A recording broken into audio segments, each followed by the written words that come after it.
Hello everyone and welcome back to my Let's Play of Hiveswap Friendsim. Last time we met Conneal, olive blood.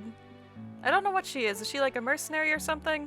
Anyway, Skyla hired her to hunt down the bandits that had been stealing Luci. And we went with Conneal and we basically watched her murder a whole bunch of trolls, and then she gave us a cell phone pretty much. She helped us through a panic attack too. Also, she and Skyla are definitely black flirting and I want them to hook up. Alright, so who are we going to meet this time? We got a new pair of trolls today. Volume 8 of Stresses, Song, and Otherwise. So one of these people is a singer, probably this person over here. Also, this person looks exhausted and they need to take a nap.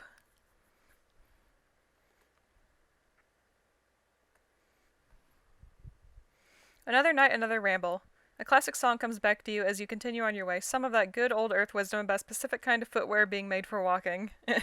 Nice reference there. You wish you had that kind of footwear right now in this current chapter of your life. Or any footwear, for that matter. You've definitely learned your lesson about getting overexcited at the prospect of new friends. And running out in nothing but a bathrobe. Oh, who are you kidding? Maybe not in that particular bathrobe way, but chances are high that wasn't the last time you'll fly off into the buoyant afterglow of an intense friendgasm. Okay. Oh, this person! Chixie Roixmer. Who mentioned that? I think, Zebra mentioned... This is definitely the singer. When he was talking about music, he mentioned this name. And then you need to take a nap right now. Seriously, you look like you're gonna pass out. So, Tyzias Entykk. Alright. Let's meet this lovely teal blood person. Just up ahead, you see a troll leave her hive, muttering to herself. She's holding an unstable mountain of papers and books with one arm, using her free arm to hold a mug steady. She isn't paying attention to you, which is fine. Don't get twisted, you'd love to make another friend. You just understand now that it's a weird, flighty thing. Some trolls you mesh with, some you don't. You smile at her just in case, but when she walks right by you without stopping, you shrug. This planet is chock full of friendable weirdos. You'll live. You only take a few more steps before the sound of her absolutely eating shit on the sidewalk makes you turn. It happens fast enough that you only really see the aftermath of upended books and papers raining down an impressively wide circle around her. Ah, globes. Damn ass rock. She sits up, but that's as far as she bothers to get. After taking a sip from her mug, which somehow must have stayed level in her grip during her fall, she sighs and gets to work gathering it all back up with her free hand. Yeah, this checks out. As a thing that would happen to me, it's not like I have anything else to be doing. You've seen a teen movie or two in your day. You know this trope. The cool kid helps the unpopular nerd after they fall like a chump and embarrass themselves. Then slowly the pair establishes trust. By the time credits roll, they've gone and fallen in love. Not that you necessarily want to fall in love, or that you're under the delusion that you're in any way cooler than her, but still, it's tried and true, and also like a pretty standard decent person thing to do. So, like the decent person you hope to be, you skedaddle on over. You stop just in front of her. You stop short just in front of her Oh my god, give me a second. You stop short just in front of her wide-flung ring of items. There. I did it. I win. I win the game. I can stop now. You want to make sure she's not going to yell at you or murder you or anything before you interfere. What? JK, I busted ass. I know, it's a scene. Well, what are you waiting for? Be a good bystander and stop standing by. She gestures kind of all around her, and that's confirmation enough. You bend to pick up a heavy-looking book, and there it is, emblazoned right on the cover. A gavel, a humongo fucker of a judgment impalement, too, with spikes all around the handle. So you're like, you're in law school, basically? Dread creeps up your spine. You slowly slide your gaze from the book's cover to its owner.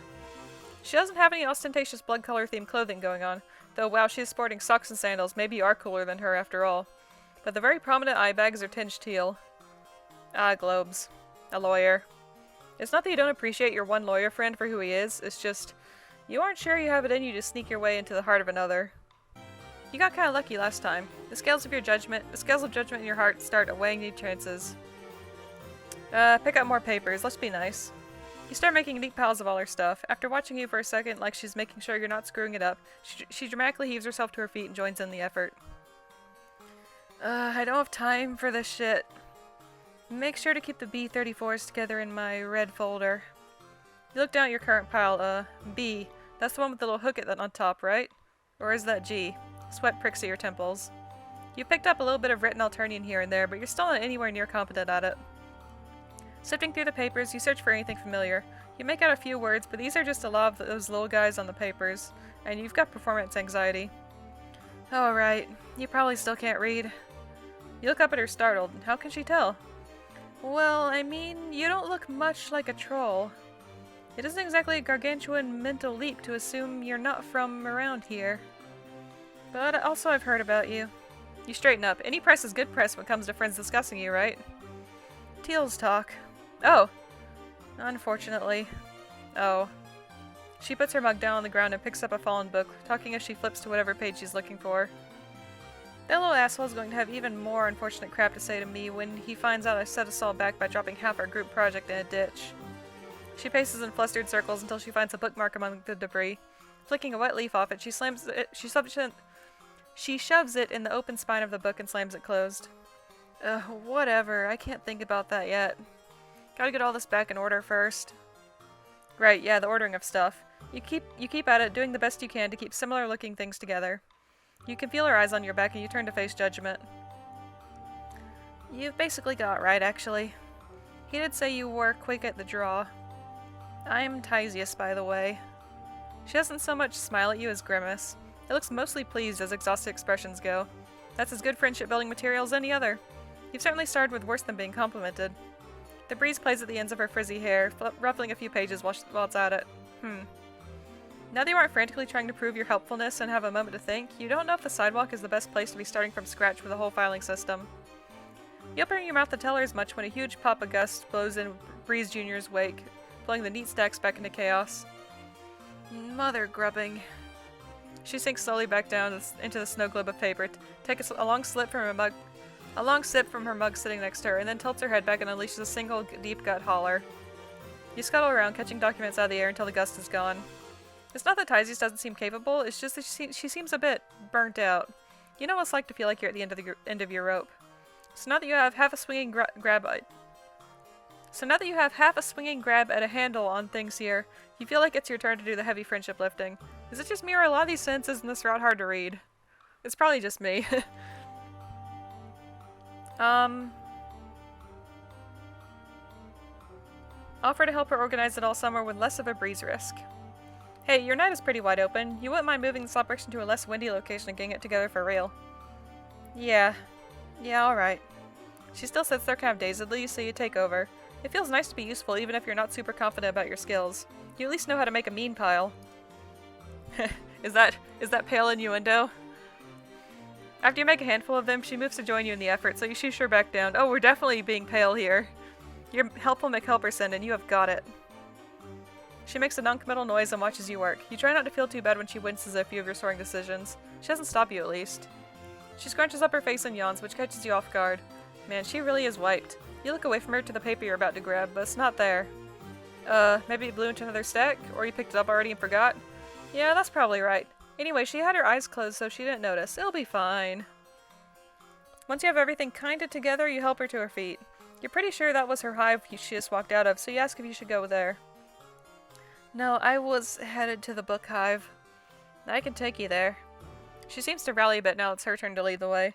She picks up a hefty stack of her things, bounces her mug on top of it all, and starts walking. Move it or lose it. It being the opportunity to engage in some really tedious micromanagement. There's no choice to be had, really. You move it. I like to move it, move it. The book hive is an imposing building, and inside are a series of rooms opening off a central atrium. You walk past one open set of doors, double doors, showing off a room full of weird statues and display cases, and another one bright with the light of dozens of display screens and humming with electricity. Further around the curve of the room, you pass a room full of brains in jars. It really looks like brains in jars. There's another still, a windowless one, ostentatiously secured with multiple padlocks and what looks like a retina scanner. There are a bunch of trolls in each room, and as you keep passing doors, you realize they're almost all tealbloods. Are they the, nerdcast? Wow, harsh. I mean, yeah, though. We kind of are. I know plenty of Goldbloods who spend their nerd energy ruining the internet from their basements, and Bluebloods usually have their own personal jerk-off book hives. And they're always outliers, I guess. But yeah, between us and the Jades, The book hive is blue-green dweeb city. My kind of place. Can I join? Tyzias keeps moving like this is nothing new. To her, you guess it isn't. She pushes a creaky wooden door open to reveal a large study room full of bookshelves and furniture. There are even a few weird-looking ferns decorating the place. In here are a bunch of trolls, some reading, many on their computers. You dump the stuff you lugged in here onto one of the tables. The sound echoes in there, and a handful of trolls look your way. Yikes. You hope your presence won't be too conspicuous. You're probably fine. Unless anyone gets horny for acting grown and wants a bounty. But you're with me, so they probably won't mess with you. You're a little surprised by that. Tyzias, who is slumped down in a chair and is stolidly reorganizing her piles, doesn't exactly give off a brawler aura. No, like, they know I'll talk them out of it. Or whine at them about leaving me alone until they do. That makes you feel safe enough, so time to do some old-fashioned organization. What is this big project anyway? It's just some bullshit. She stops, cuts her eyes around the room, but no one is still paying attention, as far as you can see. She starts speaking again, but quieter. An assignment for one of my legislator training courses. We're supposed to choose a prosecutable offense from the scrolls of evisceration and list all potential. She must be able to sense your eyes glazing over at the idea of another long and not parsable legal jargon ramble, because she cuts herself off there. It's barely worth describing. Grub school level, honestly, but it's extremely fucking tedious to research and then annotate. Especially when you can't find sources that meant scrubbed nice and fuchsia. Anyway, as long as we get things in the right folders in the right order, we should be good for now. Sounds good enough to you. Plenty of time to keep chatting and getting to know each other, though. She said this was a group project, right? Where are her group members? Shouldn't they be contributing? Ha, like I'd let them. Just kidding. I'm very good at allowing people to help me. She grits her teeth and nods at you, masterfully setting aside the papers, labeled with the layer that looks like a little microscope. Case in point. Anyway, they did their parts already. I just want to make sure that to add the finishing touches. Right then, you hear approaching footsteps. It better not be some high blood you gotta take out. You mean, you'll do it if you have to. It's tried and true. You're just not sure how well this dynamic duo would fare in that case. Is it Tagora? Please be Tagora. You stop scanning the room for potential bludgeoning material when you see Tyzias' expression go from regular tired to tired and annoyed, but not in fear of mortal peril. You hear him speak, your eyes you start to turn. Yes, it's my boy! Hi! Oh man, these last two trolls routes have been amazing. Oh geez, what was his voice? How the mighty fall. And into a mud puddle, it seems. At least my associate seems to be picking up after you fairly efficiently. Fuck off, Sorgor. We'll have it together in time. You sure you don't require any assistance? I'd have to raise my rates for my original offer, but you know it still stands. You did your part already, so spare me both your sales pitch and your company before you give me a second acid tube ulcer. Oh right, you need to do those final edits of yours. Subtextual anti-establishment agendas don't insert themselves after all. Suit yourself. See you in class. They give each other an identical but inscrutable hand signal. If the huff of perturbation from a nearby jade is any indication, it's gotta be something vulgar. Perish. Okay, I love these two. Oh man. Why am I'm having such a good run lately? Just wonderful people everywhere. He smirks and raises his eyebrows at you as he turns to go. Come by later? You nod. Yes! We got a date with Tagora later? Fuck yeah. You open your mouth to be nosy, but Tyzias sees it coming a mile away. What, you never had a class friend? Someone who does good work but is miserable to hang out with? I don't have time to waste on more than one quadrant or on lying to you, so don't blow a brain gasket. Just when you think you have all the troll dynamics down, you gotta make room for that cursed bastard nuance. Anyway, I guess it makes sense. You and your troll friends have all kinds of weird vibes with each other too. Whatever works. Exactly. You go back to happily sorting. Tyzias rolls her shoulders and starts leafing through your piles. Where's my... Have you seen a handwritten page? It should be here. She starts double-checking herself. Her pace doesn't so much escalate as it does intensify. Her whole body becomes almost graceful with efficiency. You got everything, right? I thought I watched where it all went. I could have sworn I saw it land. You can help her redo a lost page. It shouldn't be too hard to recreate it. That doesn't help. She glares at you and starts forcefully whispering, still double-checking piles without looking, like she knows them by touch. You don't understand. Those were my personal notes on an extremely sensitive topic I discovered while researching. I was only planning on using it to inform my stance, not to turn in with the rest. It's not here. She stops her futile search, downs the rest of whatever's in her mug, and holds her head in her hands. I'm fucked. I might as well lay down right here until moss grows on my desiccated body. That's dramatic. You don't want to blame her or anything, especially since it's possibly sort of your fault it's lost, but you still want to give her hope. Maybe next time she could use Gorgle Docs. It won't blow away and has collaboration settings. You've used them with... Her head pops back up, her features slack. I can't use Gorgle Docs for this. Are you listening? That is the whole point. You know who owns that, right? Every document is monitored. Analog is the only way to do anything unless you know how to get me onto the dark web, which I fucking doubt. If someone found it, if my handwriting is recognized, I'm dead. They'll never be able to... She trails off, just sort of slumped in her seat, staring into the void. Shit, you really fucked up.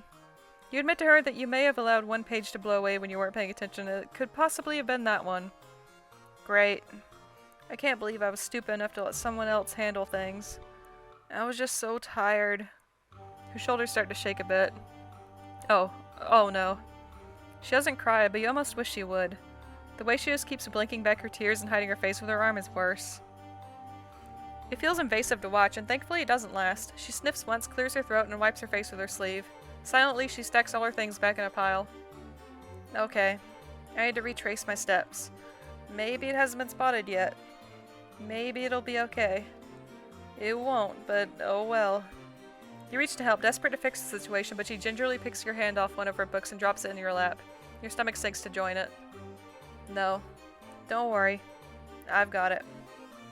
She wrestles it all into a precarious heap in her arms. It wobbles once as she makes her way steadily to the door, but she catches her herself. Head high, she keeps walking. She doesn't look back. Game over. Aw, we made her so sad. No. Sad friend. Okay, let's try to make her happier this time. I suggest that a small breather might help. You know a breaking point when you see one. You weren't expecting it so early in a potential friendship encounter, but still, it's clear that this troll needs some time to chill. This is a mess, yeah. She swings the pendulum of her chin over to glare deadened knives at your guts.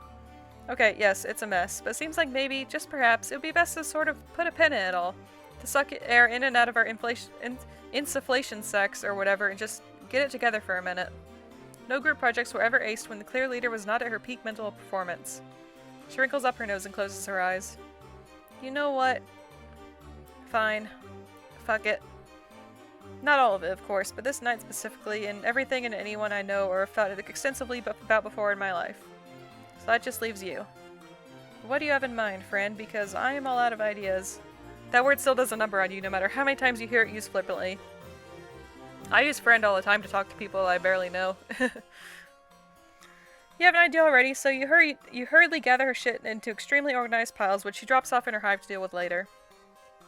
You half expect her to just not come back out, but she does. She's kept only one heavily annotated tome and her mug, which she nods at when she speaks. I know, but these are for just in case.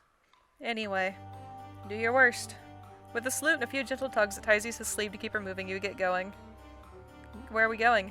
You and your Alternian pals have taken turns leading each other to some pretty wild places in your time here. The place you take Tyzias to, though, is somewhere you haven't shared with anyone. Is it our spaceship? It's where you come back to on days when you can't find a friend or don't want to impose on any of the ones you made. How long have we been here? It's on the outskirts of town where the buildings are spread thinner until the landscape cuts upward into a jagged cliff face. Bolted into the side of the rock is a tower, or what's left of one. It's basically a heap of scaffolding and rusted out ladders holding up a half-covered platform, but it's been a good while to staunch bleeding and stargaze. A good place to staunch bleeding and stargaze. Okay. Do I give off an outdoorsy vibe to you? Does my half-untucked button-up and paltry muscle mass scream, would love to scurry up a dilapidated relic? You kind of worry about her hating your plan, but you kind of feel like she complained no matter where you took her. At this point, the die is cast. So heave-ho, you say. It's stronger than it looks. You offer to hold her stuff forward during the ascent. She gives you the book, but clutches the mug against her chest. You know better than to pry, but you're dying a little wondering why she's so weird about it. Unless she's got liquor made from viscera in there. Or maybe her Lucis gave her the mug, so it's special. Could be both. You shrug and start climbing. Like you thought she would, she follows you, and like before, she complains about it the whole time. And like the structure itself, you both weather it fine. At the top, she looks around. Is this your hive? It's more like a hideout. You still feel a little shy about it. It's not as fancy as your friend's hives. You don't have any weird animal parent to make you snacks or anything. There are only little keepsakes you picked up along the way, set up on the creaky old table next to some complicated old tech you couldn't get to power on. This must be an old watchtower, from when that was part of her Imperial Bitchiness's preferred method of surveillance. She runs her hand over the dusty screen. Oh, Trizza, you learned about her. No. Her bigger, badder, off-world counterpart, Condess.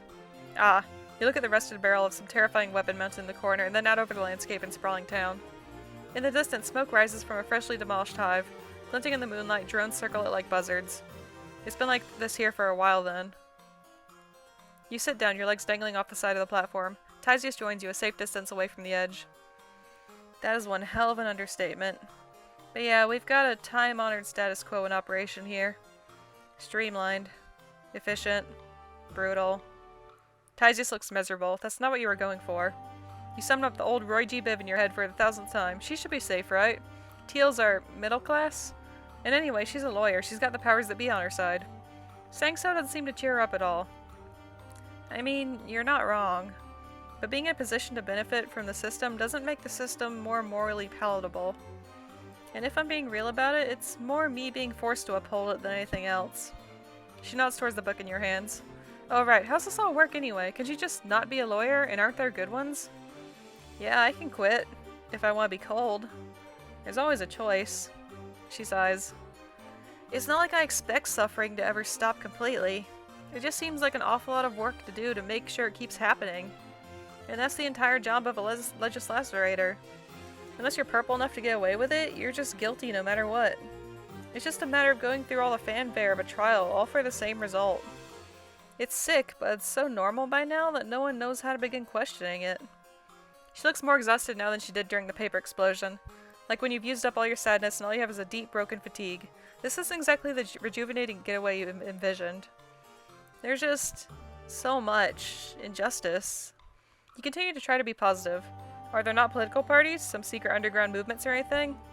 Sure, most lowbloods you met have a healthy, fatalistic nonchalance about their situations, but there's gotta be something else out there.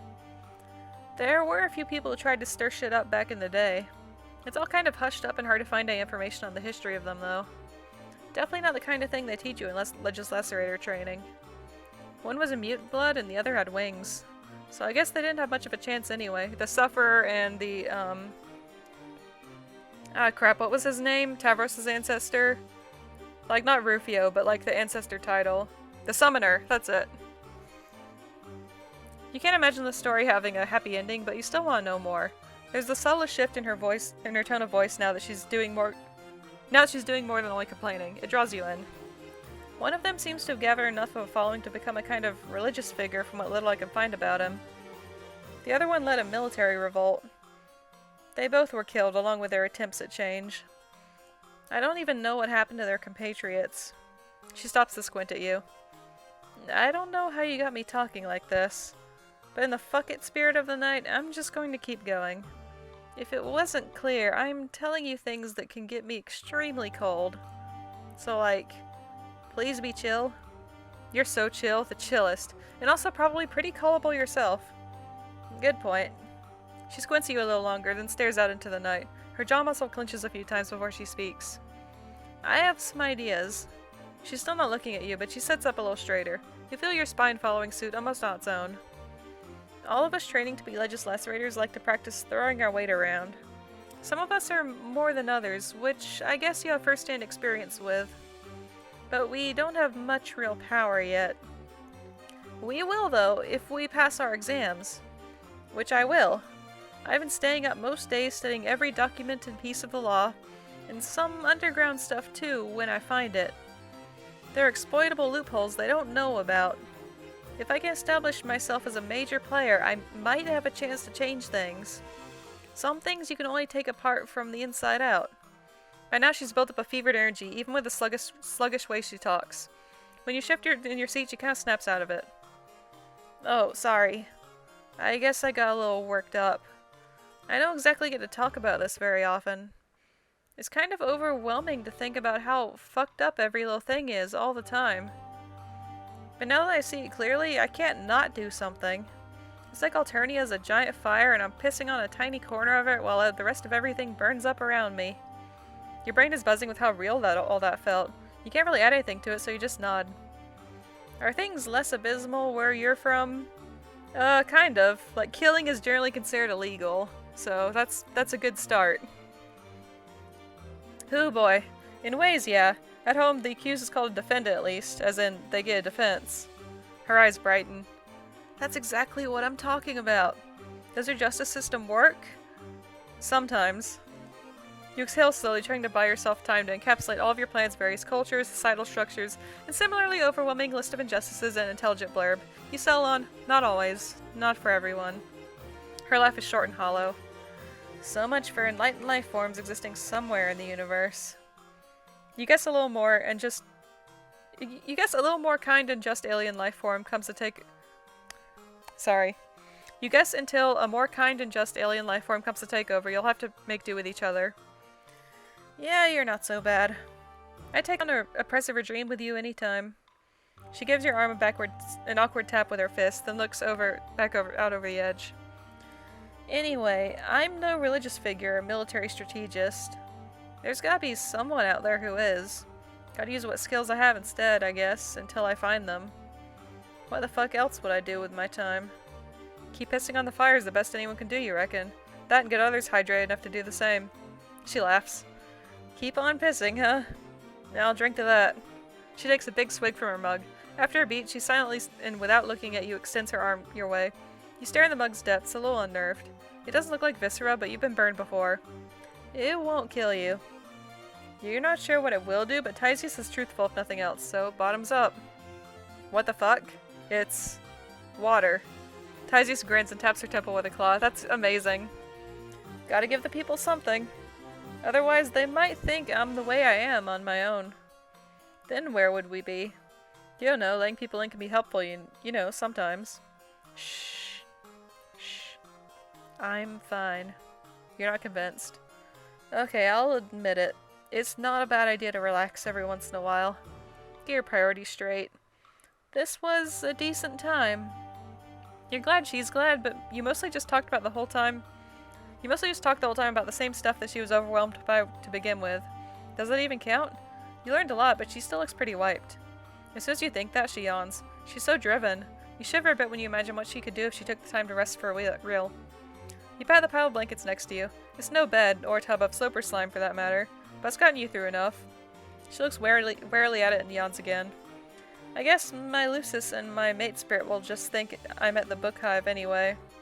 One little nap won't hurt. I'll get up early tomorrow and reorganize our stupid busy work project. She tentatively lowers herself down onto the blankets. Her eyes close for a brief second before they snap open again, glaring at you with full force. Don't doubt me either. I've got under control. Oh, you have zero doubts in her abilities, you say. She curls back up against herself, and a small rattle of contentedness shakes in her throat. Out in the distance, the blaze is dimmed to a thin plume of smoke. You hope whoever's hive it is okay. You're not sleepy, so you'll keep watch to make sure she gets up by sunrise. You tilt your head back and look up at the unfamiliar constellations. Your head feels full. It's intense and not exactly what you called happy, but you know you're feeling it with her, and that's far from nothing. Victory! Oh man, that was great. I like her a lot. She's good. We got one more bad, right? Yeah. Keep standing there, paralyzed by choice. You kind of can't look away from that gavel. Those spines could really stab a person's skull right open, huh? Wow, thanks for all the standing around and staring assistance. It's really helping a lot. Definitely can't just do that on my own. You're still stuck on that image. She stands up, grumbling, and snatches the book out of your grasp. She turns, waving a dismissive hand at you. Never mind. Now you're just in my way. She doesn't tell you to leave, but she stops acknowledging you, which you figure is pretty much the same thing.